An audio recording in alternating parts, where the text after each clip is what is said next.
fueling further speculation that the star's departure is either a done deal or is being carefully choreographed to minimize controversy. Meanwhile, Blake Lively continues to draw scrutiny for her role in all this.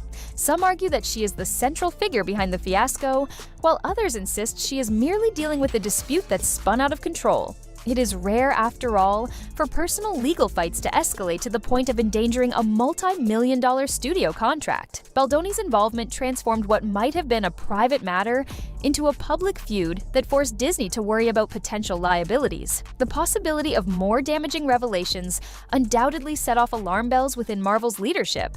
Corporate strategists often prefer to cut ties early when there is a hint of deeper issues that could affect future productions. From an outside perspective, it is surreal to watch Ryan Reynolds, once hailed as the driving force behind Deadpool's triumphant, cheeky brand, be cast into uncertainty. The comedic persona he perfected now stands at a crossroads, with rumors swirling about a fresh take on the character that may or may not honor the original approach.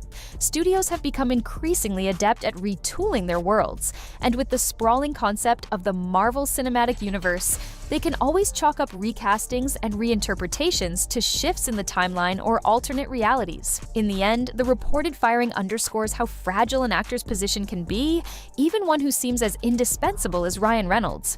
Everything from personal relationships to legal documents to rumored inside jokes can tip the balance. Hugh Jackman's choice not to engage, at least openly, highlights how precarious it is to intervene in controversies that drag on in courtrooms and on entertainment news sites. By staying silent, he avoids having his own name dragged through every social media debate and speculative piece about the future of Deadpool and Wolverine on screen. Ultimately, whether fans sympathize more with Ryan or blame him for overplaying his hand, the upheaval reveals just how critical brand protection is to Disney. Many note that if the public narrative shifts, or if a fresh wave of news captures everyone's attention, the corporation might quietly reintroduce Ryan once more. Others point out that once a performer is deemed problematic by a powerhouse like Disney, that door can slam shut for a very long time. Only time and continued coverage will reveal whether Ryan's star status and comedic genius are enough to overcome these setbacks. The uncertainty around Hugh Jackman's stance remains equally compelling. This is a man who portrayed Wolverine for nearly 2 decades and forged a playful bond with Ryan that fans adored. Yet, in a large commercial enterprise, personal loyalty can clash with professional obligations. Silence might be read as disloyalty, but speaking up could risk blowback from an entity as colossal as Disney. The tension highlights the pressures faced by even the biggest names in film.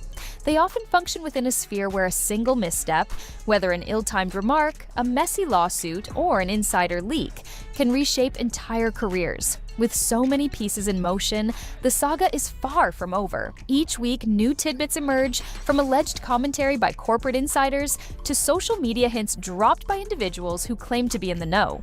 Fans wait eagerly to see if some official statement will confirm Ryan's exit or hint that negotiations are ongoing. In the meantime, heated discussions continue about whether Deadpool can truly function without Ryan Reynolds. He became so inseparably connected to the role, championing it to the point of bankrolling test footage, that many cannot imagine a different face behind the red and black mask. Others counter that Disney can do what it wants. With enough creative maneuvering and clever writing, the brand might produce a new iteration that viewers come to accept, particularly if they maintain the core comedic spirit. Another dimension is how these controversies might affect Ryan's other entrepreneurial ventures, though details on that remain speculative. Hollywood watchers note that once a star's reputation is tarnished, there is a risk of deals being pulled, talk show appearances being canceled, or collaborative opportunities drying up. Still, Ryan has proven resilient in the past, pivoting from roles that flopped to unexpected hits, and building a presence on social media that many admire for its friendly and humorous tone. If nothing else, this chapter underscores that rebranding and reinvention are essential survival tactics in a cutthroat business. Beyond the immediate question of Ryan's Marvel status, a broader conversation has begun about how morality clauses grant studios the ability to micromanage their artists' off-screen behavior. Proponents argue that it protects the brand from association with unsavory or disruptive controversies, thereby preserving the family-friendly aura that Disney has projected for generations. Opponents suggest that these clauses can be wielded in ways that may be unfair, used selectively against talent who rub executives the wrong way. The Reynolds situation could serve as a cautionary example, reinforcing the message that no one is invincible, especially if they are perceived to challenge or embarrass the corporate structure. Whether or not Ryan seeks to repair this rift or chooses to move on from Marvel altogether remains to be seen. There have been rumors of him possibly venturing into other cinematic universes or finding alternative franchises that appreciate the bold comedic style he brings. Meanwhile, fans of Deadpool face an uncertain future, with little clarity on when the next installment might arrive or how it might look without the star who largely defined it. The same tension lingers around the question of whether Hugh Jackman will continue to portray Wolverine across new installments if Ryan's exit leaves a creative gap. In many ways, this entire affair showcases the high-wire act that is modern Hollywood. Just a taste.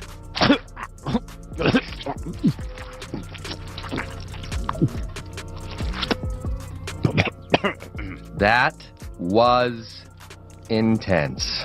The absence of overt support can be interpreted as betrayal. The disappointment was likely intensified by the fact that the two men had occasionally spoken about collaborating on future endeavors, an idea many fans found exciting. Now, if Ryan truly has fallen out with Disney, those possibilities appear less likely. While the subject of blame might be complicated, some supporters argue that Ryan's predicament is primarily the outcome of an unfortunate chain reaction. His spouse's legal dispute grew so big that it touched the corporate level, leading to uncomfortable questions about whether Ryan was using his resources to tarnish a colleague's name. Meanwhile, other people see him as overstepping, believing that he should have kept his professional life separate from personal skirmishes. After all, big studios invest huge sums in projects and are not willing to jeopardize that investment for any single star, no matter how iconic a role might be. The notion of Ryan Reynolds being fired sent shockwaves through online communities, especially among those who had tracked his evolution from early performances to comedic blockbusters. Whoops. Whoa, freeze frame. What's gonna happen next? I think I gotta go to the bathroom. And then they go on and they have this confrontation where he's like, no, I'm not gay. But again, why does he feel the need to write that in so many different scenes?